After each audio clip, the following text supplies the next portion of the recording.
Yo, welcome back for another episode.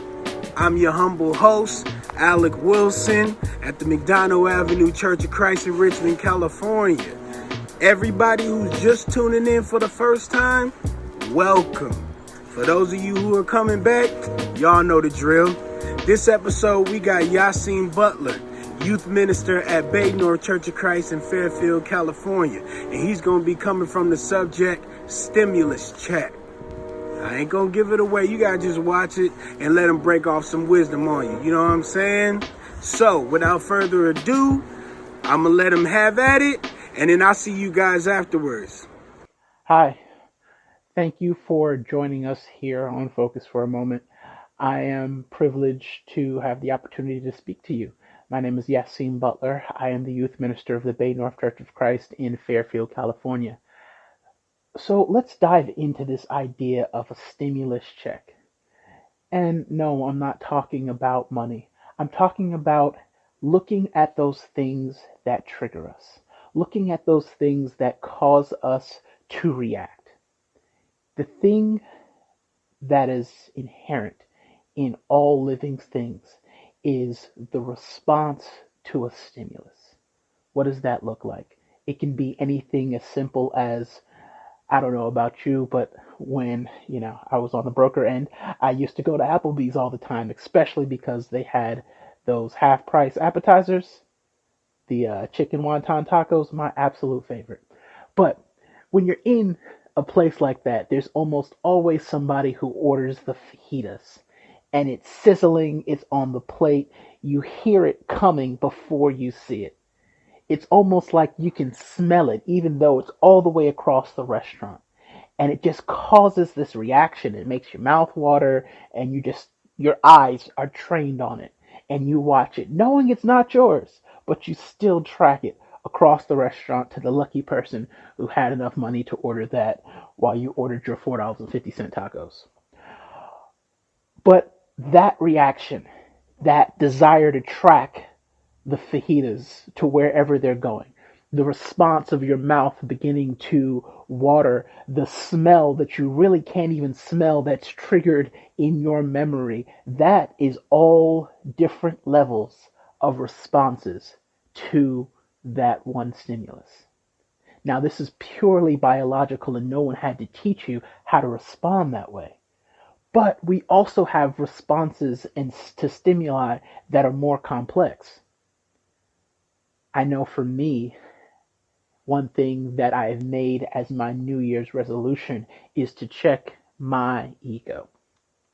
And it's been my resolution for the last 2 years because as I grow and as I develop as a Christian, I realize that my ego is much bigger than I think it is.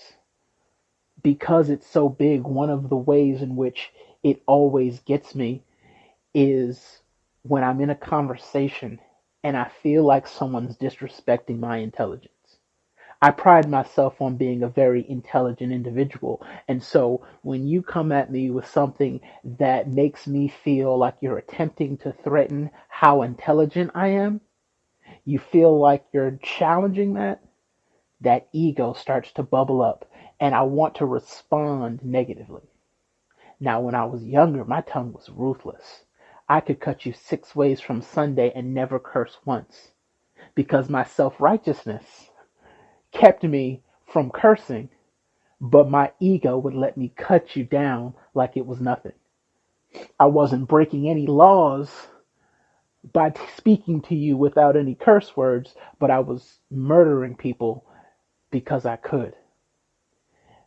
Stimulus response is a basic primal desire. Our flesh desires things, whether they be physical things, whether they be emotional things. Our flesh is designed to respond to different kinds of stimulus. What kind of stimulus causes whatever the kind of stimulus that causes the negative reaction that you're going to get varies from person to person because we're each individual. Disrespect gets a negative response from me. Pornography gets a response that my flesh considers uh, positive, but my spirit is vexed by. The Father is vexed by. Sometimes those things that control us, we don't really think about them. But the truth is, we have to check our stimulus. Here's the thing about being human. When it comes to the stimulus response chain, unlike most animals, in between the stimulus and response comes intellect. In between the stimulus and response comes a higher sense of self. We have the ability to check the response of the stimulus. We have the ability to put a grip on that thing. When I think of this, when I think of gaining control of that, I like to think or imagine a light bulb. Now, a light bulb in and of itself is just a piece of glass and some metal. It's a newer light bulb, it's some plastic. But in and of itself, it has all of the potential to light.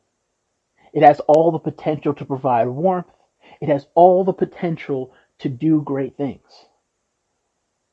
But the light bulb in and of itself has no power.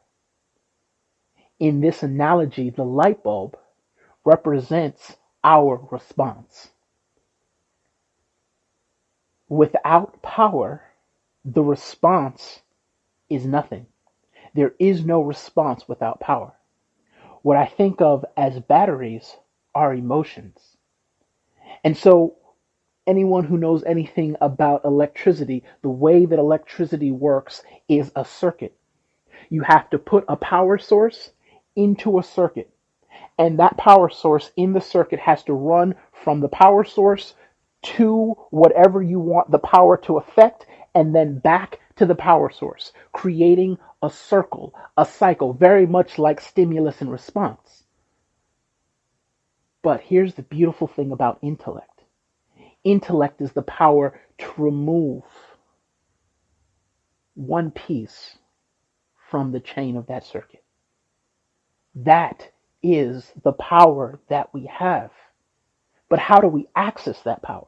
How do I, as a human, which is only a step above any other animal, access the power to reason when it comes to emotions?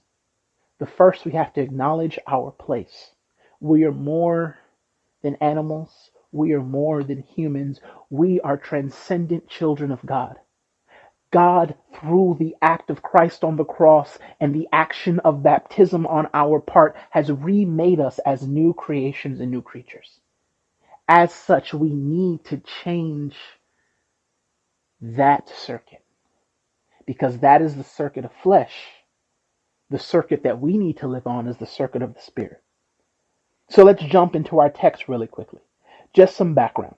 Paul is going to let us know at the beginning of this chapter 4 of Philippians, he's going to let us know that there's a problem between two people. He says in verse 2, I plead with Euodia and I plead with Syntyche to be of the same mind in the Lord. Yes, I ask you, my true companion, help these women, since they have contended at my side in the cause of the gospel, along with Clement and the rest of my co-workers whose names are in the book of life. Then he goes on to say, rejoice in the Lord always. I say again, rejoice. Let your gentleness be evident to all. The Lord is near. Do not be anxious for anything, but in every situation, by prayer and petition with thanksgiving, present your requests to God. And the peace of God, which transcends all understanding, will guard your hearts and your minds in Jesus Christ. Finally, brothers and sisters, whatever is true, whatever is noble, whatever is right, whatever is pure, whatever is lovely, whatever is admirable, if anything is excellent or praiseworthy, think about such things.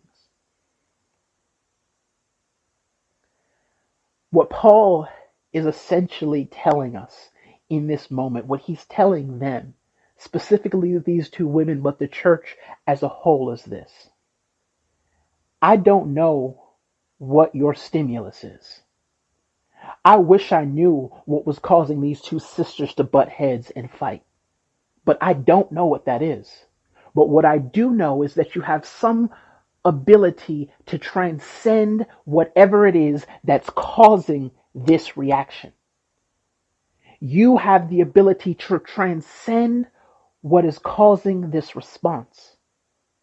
Paul's saying, I don't know what the stimulus is. I know these two sisters. I know their heart. I know their work. I know that they love the Lord. But some stimulus is causing them to react violently. So he prescribes a way for them to get over it. The prescription of that way to get through it is to think on things that are above. You see, between stimulus and response for humans, particularly children of God, is the ability to reason through and with the Spirit, to strive against the flesh. But in order to do that, you need to begin to replace the batteries with emotions that are not negative but positive. In order to get a new reaction, you have to put a new energy source into your circuit. What Paul is saying is, before the negative reactions that you had to whatever life was throwing at you, those things were powering your circuit reaction. But what should power your circuit reaction now, what should give you the ability to go above and beyond, what should give you the strength to respond differently, is thinking on those things. The first thing he tells them in verse number 1 is he says, therefore, brothers and sisters, whom I love and long for, my joy, my crown, stand firm in the Lord in this way, dear friends. He's prescribing at the very onset of this chapter the kind of character that they need to have. You see, your character is what happens between stimulus and response. Your character is who you are when circumstances begin to push in on you. In order to have the character that is like Christ, you have to understand who Christ is. And Paul talks about that in Philippians chapter 2. Verse 5 through 8, he says, being in the very nature of God, Christ didn't consider his ability to be equal with the Father something to be grasped, to take advantage of. Instead, he made himself nothing. He made himself like us, in the very nature of a servant, in the likeness of humanity, in the appearance of the man, he humbled himself even to death on the cross. You see, a major part of our stimulus response cycle is the fact that as flesh and blood, we really cannot comprehend the difference between an attack on our physical body and an attack on our emotional body. Our brain processes both attacks the exact same way. And so those things that are driving us to strive against the Spirit, they're driving us because they feel as though they are an attack. They feel as though they have power over us. But the truth is, Paul is telling us no. Because you have been fashioned in the same manner as Jesus. And if you've been fashioned in the same manner as Jesus, then you have nothing to strive for. Because the next thing that Paul says in chapter 2, the very next verse, he says that what happened because Jesus was willing to be obedient unto death, he was able to transcend death. We are able to transcend those things which would hold us down, those things which spark these reactions in us, because God has made us such. The last piece of text that I want to approach is Romans chapter 12. Verse 1 and 2, he says, therefore I urge you, brothers and sisters, in the view of God's mercy, to offer your bodies as a living sacrifice, holy and pleasing to God. This is your true and proper worship. Do not conform to the pattern of this world, but be transformed by the renewal of your mind. Then you will be able to test and approve what God's will, his good, pleasing, and perfect will. How does this connect to that? You see, we've created these patterns in our minds that we repeat over and over with stimulus to response. So much so that we are trained, we are conditioned to respond to these stimuluses over and over to the point that we don't even think about it anymore. We allow these patterns that we've created to skip over consciousness, to skip over reason, to skip over our humanity.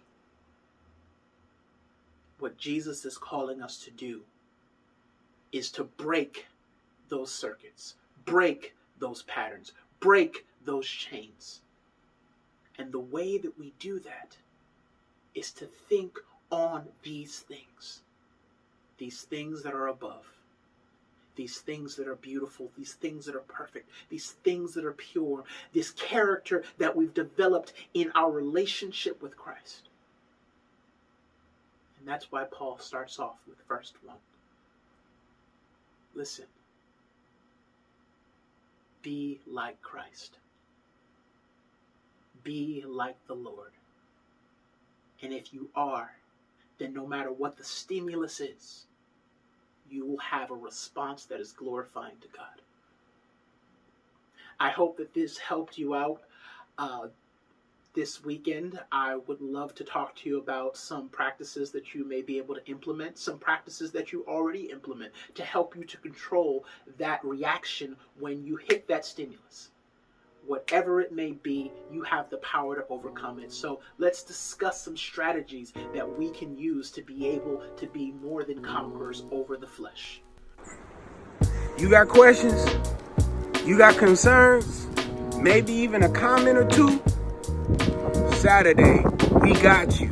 So Yasim's coming back, and he's going to lead the conversation on the subject. I know I got a couple questions for my boy, so join me Saturday, 5 o'clock, and we'll talk about all this. Love you so much. Thank you for tuning in. May God bless you and keep you, and I'll see you Saturday at 5. You ain't got nothing to do. Come on, we all locked up inside anyway. Peace.